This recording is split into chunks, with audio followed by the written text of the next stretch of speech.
The Ride Home Rants podcast is brought to you by Reaper Apparel Company. Reaper Apparel offers a casual line of superb fit, finish, and comfort. We design for those who refuse to die slowly and choose to live untamed. For those who aren't afraid to face the dark, for the ones that thrive in it, and for those who can appreciate life through a grim lens. That's Reaper Apparel Company. Go to the link in the description of this episode, use the promo code Mike Bono, and get 10% off. Also, the Ride Home Rants podcast is brought to you by my own personal merch store, the Stupid Should Hurt merch store. I have hats, I have t-shirts, hoodies, coffee mugs, water bottles, notebooks, you name it, I've got it. The description and the link for that will be in the description of this episode. Also, right now, if you use the promo code WELCOME, I will give you 5% off of your first purchase. That's the Stupid Should Hurt merch store. Also, the Ride Home Rants podcast is brought to you by Tactical Brotherhood, all American-made apparel, which helps support the Second Amendment. You can also find all this in the description of this episode with the link, Tactical Brotherhood. Part of every proceed does go to helping veterans, as it is a very good cause. All American-made products made right here in Minnesota. Go and check them out. Use the promo code PATRIOT15 to get 15% off your purchase. Now, let's start the show. Welcome, everybody, to another episode of the Ride Home Rants podcast. This is, as always, your host, Mike Bono. I got a great guest for us today, but first and foremost, the Ride Home Rants podcast is brought to you by my own personal merch store, the Stupid Should Hurt merch store. I have hats, t-shirts, hoodies, leggings for the women, and you name it, I got it. All you got to do is go to the link in the description of this episode to find out all of the details of all the products that I have. If you type in the promo code WELCOME, you will get 5% off of your first purchase. Once again, link for that is in the description of this episode. That being said, my guest today is coming to us all the way from California. He is another MMA fighter. He trains with the like of Terrence Wrong Turn, Say Turn, and Blake Perry at Train for Life. Cesar Gonzalez joins the show. Cesar, thanks for joining, my man. Man, thank you. Thank you for the opportunity, man. This is a lot of fun. Not a problem, man. So you're a professional MMA fighter. Like I said, you train with Terrence and Blake. First and foremost, for those people who don't know much about you, take us through a little bit about Cesar. Man, all right. So Cesar's journey started at 280 pounds. Okay. So I was nearly a decade ago, I was receiving my bachelor's in criminal justice. And I wanted to get into law enforcement. I wanted to become an FBI agent. I still do. Okay. But, there's a time for everything. So that time is not now. So, what's it called? I was gonna get my bachelor's degree in criminal justice, and like 2 months before I graduated. Sorry about that. Let me connect my charger, man. Sorry. You're good. So like 2 months before I graduated, what's it called? I just looked up some dojos around near Vallejo, because I resided in Vallejo. So I go to this dojo, 5 minutes. First 5 minutes, the guy kicks me out. He's like, "You're never welcomed here." Yeah, it surprised the fuck out of me too. I'm like, "What?" I'm like, "I'm just here to check out your martial arts practices. How is it going?" Then I think he thought I was a spy for another gym or something. So right away, kicked me out. First 5 minutes, like, "You're never allowed here. You can never train with us." So I'm like, man, that was my first dojo ever experience, and I had got a bad taste of it. I'm like, after that, I'm like, damn, I don't know if I want to go to the dojo, man. These guys are assholes, because that's my first communication with one, and they just kicked me out. So I start driving literally down the street, maybe 2 blocks down the street. I see another sign that says Muay Thai, Jiu-Jitsu, Tai Bo. So I'm like, they can probably teach me something. And that gym was at Knuckle Up in Vallejo. I go there and sign up. Immediately love the place. I'm like, oh man, this is a lot of fun. And again, I was 280 pounds. So I'm like, all right, I used to think I was hella big. Like, wow, no one's going to mess with me. But I'm like, dude, I didn't know shit about fighting. And I got lucky because my 2 MMA coaches actually came out of that original gym that kicked me out. Okay. So now it's like, oh, at first I'm like, man, forget these guys. These guys are assholes. And then I slowly started finding out that that's why they left their gym, because those guys were assholes. Right. And I'm like, all right, cool. These guys are cool now. It's weird how it happens. Like, all right, cool. We're cool now. I don't even know anyone from that gym or even my coaches at the moment. But I'm like, man, I just base it off of because they said that they trained at that other gym. I'm like, man, forget y'all. And so then like a couple years later, Coach Sonny, that was Coach Sonny that, I've been under Coach Sonny my whole career. So he had a plan of starting up Train for Life. And I'm like, oh, interesting. What is Train for Life? So he slowly started, leaving Knuckle Up. And, me not being an idiot, I'm like, I'm going to follow the guy that has a plan. Right. So let's go. And 10 years later now, we've had Train for Life started in his backyard. And then I remember going out there, getting ready for fights. He's patting me out in his front yard and making me run hills off of Solano Community College in Vallejo. And it was just, now looking back, I was like, damn, we started from nothing. We started from a backyard to now being, Train for Life. It's a huge-ass facility, huge-ass space. We have a cage, we have a ring, we have 2 mats, we have weight room. I'm like, wow. Looking back at it, you just have to enjoy the journey, man, because we went from a backyard to now where we're at now. I'm like, wow, we made this happen. Well, this is possible because of us. Great. Absolutely. I follow Train for Life on Instagram, and I see what you guys are doing there, and it looks phenomenal. I see everyone's really, really working hard, especially Blake and Terrence. I follow them religiously. Their careers and what's going on. It was tough to see, Blake's last fight, as a teammate off of a broken nose, the refs not and the medical staff not letting him fight. Have you had anything like that? And, how quickly does that help motivate you to want to be better seeing that happen to one of your teammates? Man, bro, it was, what? I'm going to be realistic. I was one of the cornermen in Blake's fight. And seeing him go to the hospital was like, it's like even just taking him to the ambulance, it was heartbreaking, man. It was wow. It was like, wow, this is I even went up to my main coach Sunday. I'm like, man, you're tough. He's like, what do you mean? I'm like, man, I feel like because I was with my team the whole time, I feel like those are my children. Right. Like, I'm like, man, seeing my child go to the hospital and having dinner without my child, he's still in the hospital. Even though he came up to us, he told us, I'm okay. I'm like, wow, it was heartbreaking. I didn't even feel like eating. I'm like, I don't deserve this meal. Blake's not with me. Like, man, it was really heartbreaking. And just seeing his spirits, how oh man, Blake's a dog, man. Blake is a fucking dog. He would just come out there. He's like, I'm fine. Let's go. I'm like, let him fight. Like, that's why he signed up for the fight. He signed the contract. Let him fight. Right. And because same thing happened to me in my last fight. I fought for Cage Warrior June 10th. I got a knee to my eyebrow. I don't know if you can see that huge scar there. But it was like a minute into the fight, maybe 2 minutes in, and then I didn't even feel the knee. It was like a perfectly glazed knee, where skin to skin, where you don't feel it, but it's like it made a cut. So I'm like, wow, this sucks. And then same thing happened to me. A ref came in, and he's like, it's over. I'm like, what are you talking about? He's like, you're bleeding. It's over. I'm like, what? It was weird because I didn't even know I was bleeding. The blood was going around my eye. Okay, I was saying that. So like when that happened, when the ref stopped the fight, he's like, wait. I'm like, well, what are you doing?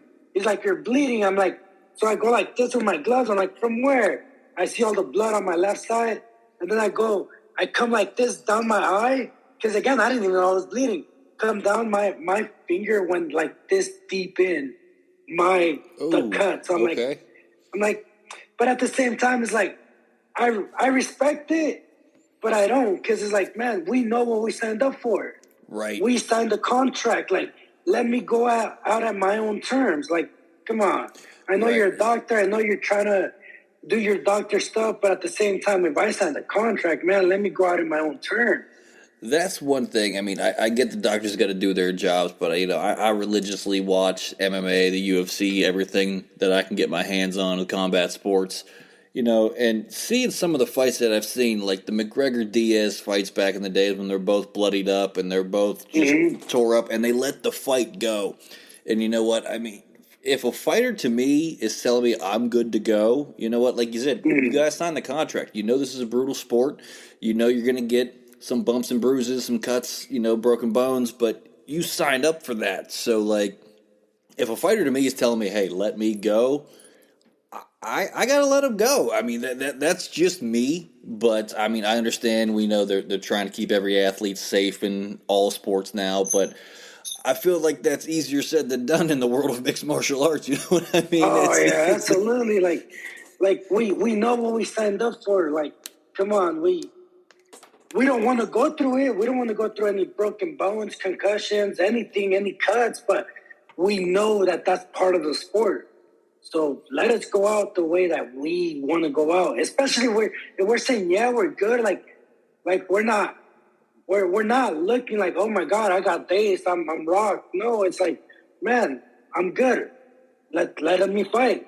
Let me go out on my own terms. And it's like, and that's where it's funny now watching fights. Like a lot of first of all, I hate going to like bars and watching fights because a lot of people don't understand or appreciate the fight itself, like how hard it gets to get there. So when I see people are knocked out in fights, and then it's like, let him fight. It's like, hey man, he's clearly face planted in the ground. Like, come on. That's yeah. But if the fighter's like, yeah, I'm good. Like, come on, he's begging to the ref, please let me go. He's clearly good. He may have a boo-boo, but that's what he's saying. He knew that he might have a boo-boo coming into this fight. So let him come at it. Come on. Right. Yeah, I mean, I agree. I've seen some gnarly knockouts in my days of watching mixed martial arts. Terrence's latest knockout was definitely up there. And amazing. One of the best ones I've seen in a long time. And to just put the guy out before he hit the mat. Have you had anything, either having that happen to you or you doing that to someone in any of your fights lately? And what's your record for everyone who doesn't know much about Cesar? Man, my record is 4-5 right now. Okay. Four wins, 5 losses. 5 learning lessons. They're not losses, they're learning lessons. Because we're still learning. We're still young at this game. We're still adapting. We're still trying to figure everything out. And being the first nobody fighter is like, okay, you're setting the pay for all these the next generation. And but yeah, we're coming back stronger. We're coming back healthier. We're doing everything correctly now. That's what I tell my guys. I'm like, hey guys, it took me nearly a decade to listen to the coaches. They know what they're talking about. Oh man, that's funny. I feel like that goes for all sports though, because I was an athlete growing up. I rarely listened to what does he know? What does the coach know? I know better than him. Yeah, so I definitely understand that it takes a while. Probably should have listened to what he was saying. It takes a second. It takes a second for great people. It takes 10 years for stubborn people, but we're still enjoying the journey. Absolutely. It's a grind, and I understand, especially for fighters, it's not like an every week like you see with football, with it coming right around the corner. Football season's right around the corner. Mhm. Where these guys are playing every Sunday, Monday, or Thursday. You know what I mean? You just had a fight on, I think you said June 10th. Yes, sir. When is your next fight even scheduled? Do you have one scheduled? We don't have one scheduled yet. We're looking for any opportunities that come our way. And yeah, that's where we're at right now. We're like, all right, everything's good. Like I said earlier, like listen to your coaches, and when the opportunities show up, you don't have to drop 20, 30 pounds. All you have to drop is 5. Right. And that's where I'm at right now. I was like, okay, if I would have done this maybe 3 years ago, 4 years ago, or as soon as I turned pro, it's like I would have had better opportunities. But now, it took me a second. But now, we're just looking for anything that makes sense. It's like, all right, let's go after it. Understandable, and you know what? I respect it. So, what is training like when you're not preparing for a fight for Cesar? I know what Blake said. I know what Terrence said. So, what does it look like now for you?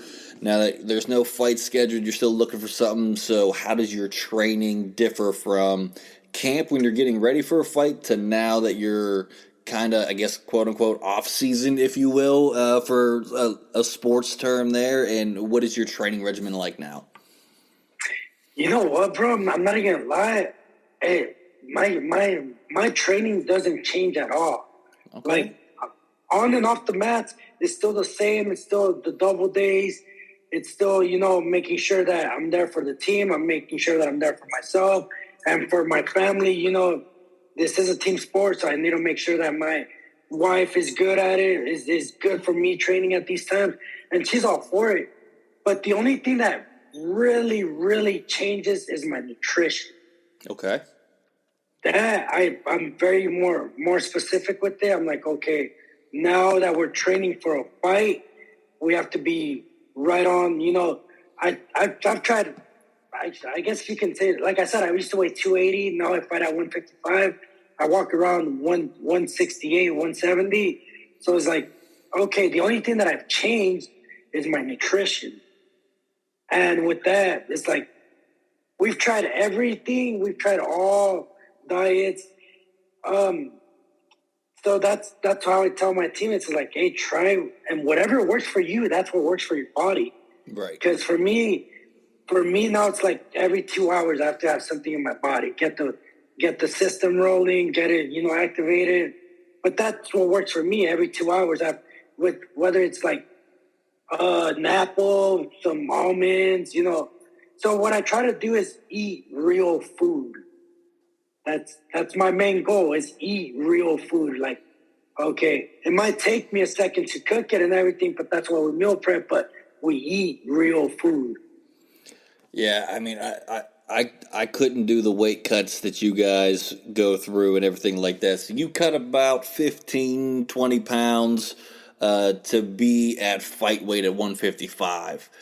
See, I graduated high school at 155 pounds, and looking at you versus what I know I looked like at 155 pounds, like there's no way. Like there's no way that's right, man. Like I was this little stick, but I stand 6'5", so 155 pounds at 6'5". It's Oh, wow. yeah. So I swam and I played football. So swimming, I kind of have that swimmer's build, the broad shoulders, the long legs, and very compact. And it's rough now because COVID was a very terrible time for me weight wise. The year 2020, I jumped up to 250 pounds, which given, at 6'5", it didn't look that terrible on me, but I knew, like, this is not, I'm fat for me. Like, this is fat for me, 250 pounds. Yeah. And just didn't feel myself. And I knew what it was like for me to try to get back down to, now I'm about 205. So, Oh, good job, bro. Great job. Hell yeah. So I'm keeping it consistent in that, but I know what it was like to get to that. I can only imagine doing that for a fight and trying to mentally prepare myself every time I got to get in there. Oh, I got to drop 15 pounds. I got to drop some people like 20, 30 pounds. Yeah, I don't I wouldn't be able to do that. I wouldn't be able to go through that. I know what it's like to lose weight and try to keep it off. But I've asked every fighter this too as well. I got to ask you this question. I know not every fighter is in the cage at their weigh-in weight of 155. So when you enter the cage, what are we? Are we still at the 150? How close are we to 155? I'll ask that. Bro, all right. So before I answer that question, remember I used to weigh 280. So after every fight, I always tell everyone, man, all you got to do is weigh 155 for 3 seconds. Yeah. And then after that, you eat. But after every fight, I would jump back up to 200 pounds. Okay. So it's like, this was my amateur days, my beginning amateur days, and beginning pro days. And then it's like, fuck, I'm over here dropping 50 pounds just to make a 155. It sucked. Yeah, fucking sucked. And now, back to your question. So I weigh 155 on Fridays. Because of California state rule of the hydration test, it's 10%. So I always don't make that with 10%. So they kind of find me and they kind of, they make sure that I'm on weight. But I usually come back in at 175, no more than 175 during the fights. It's like, that's pretty consistent with what I hear with the 155ers. You know what I mean? When I talk to them, they're, I'm about 170, 175 when I enter the cage. And, I get that. That's that 15 pounds that you lost, to make that weight for that 3 seconds that you were on the scale and hit that. So, the weight cuts is just, I think that's what did it with me. Growing up, I got a black belt in Taekwondo. It was, something I enjoyed, but probably something I wish I would have stuck with it as much as I watch combat sports and mixed martial arts and everything like that. But it's too daunting for me as a stand-up comedian. So, I don't have to worry about weight every now and again. The worst thing I got to do, like I'm preparing for a show now that is a PG-13 show. I got to write a clean set, and for the past 10 years, I haven't done clean comedy. So that's my biggest challenge right now. Is I got to write a set without any cussing in it. That's the hardest thing for me in my profession. Now, another question I asked here before, because we are running down near the end of the episode here, but I ask every fighter this. I heard you say you got a wife, so I'll gear it this way. Now, you and the wife are out, and somebody comes up, and they're trying to act tough. Are you letting them know, hey, man, I'm a professional fighter, or is this a fuck around and find out type of situation? Like, or are we just letting them find out for themselves? Bro, that's actually the funniest thing. I'll be like, man, you're hella tough. Like, I don't want no piece of you. I actually egg them on. I'm like, hell yeah, bro, you are the toughest man I've ever seen. And words don't hurt me, man. Words, you can yell, you can scream, you can do everything. But as soon as you do this, any type of physical touch is like, hey, I'm scared for my life now. I'm going to make sure that I make sure that we make it home. So as soon as, any little bump, any little, I'm scared for my life, that is the story that I'm sticking with. So I got to make it home. That is probably the best answer I've gotten to that question that I've gotten. Everyone's pretty much on par, like, oh no, they're going to, I call it FAFO. We're going to FAFO some people. We'll fuck around and find out. Fuck around and find out. That's the best one I've gotten far.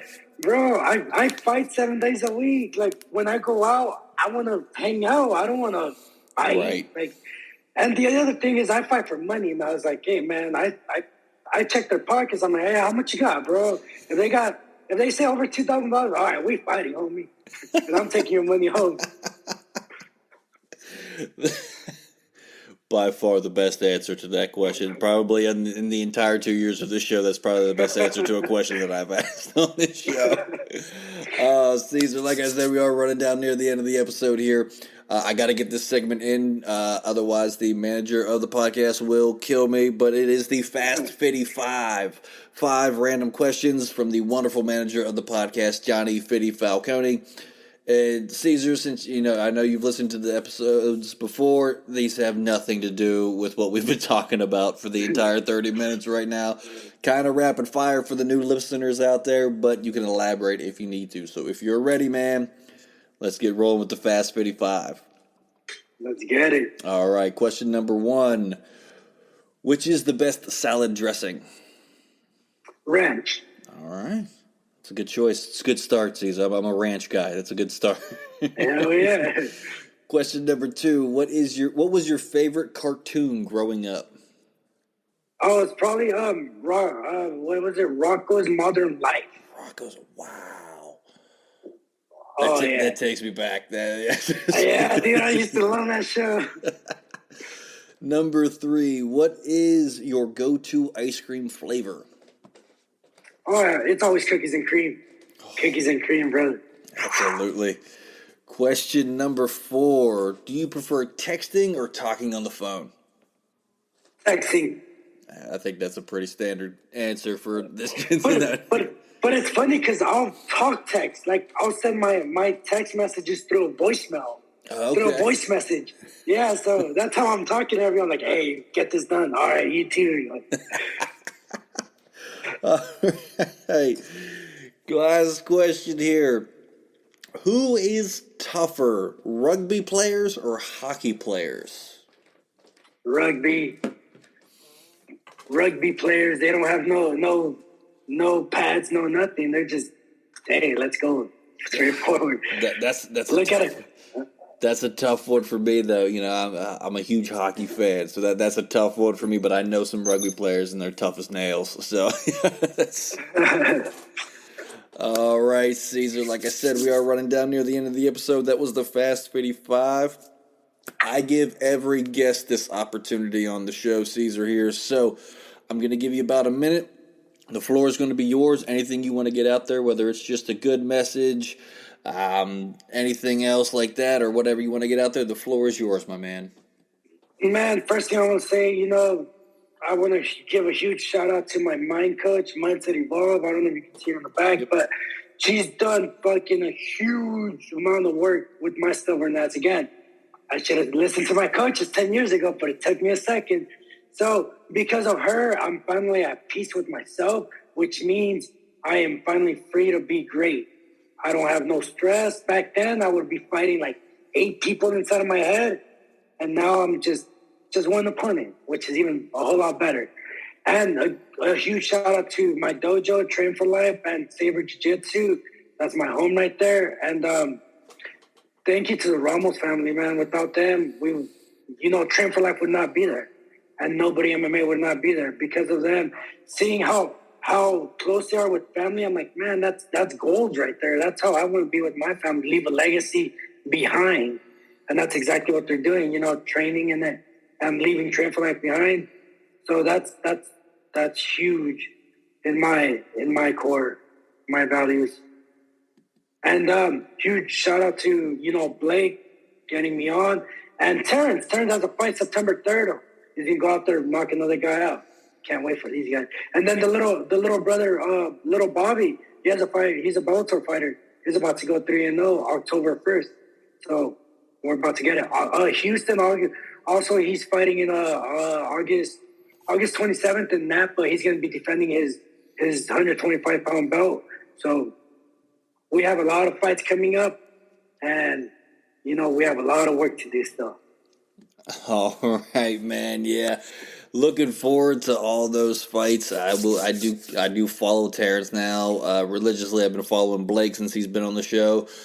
Sorry to say, Carlo, you are on my radar now, man. I am going to be watching for you at that 155 weight class, and definitely going to try to stay in touch as much as I possibly can here. Great shout out to your gym. I love it when people have, good messages and good mindsets like you do there.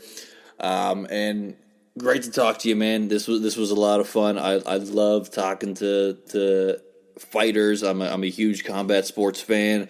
Been watching it since boxing and the Ali days and everything like that. So it's great to see it evolve to where it is now. And I love talking to you guys and just seeing where all your mindsets are, because they're the same but they're different at the same time, which is a great change of pace from the football players, hockey players, baseball players of the world. It's great to talk to you, man, and definitely let me know when your next fight is, man. I'm going to be definitely checking you out, all right?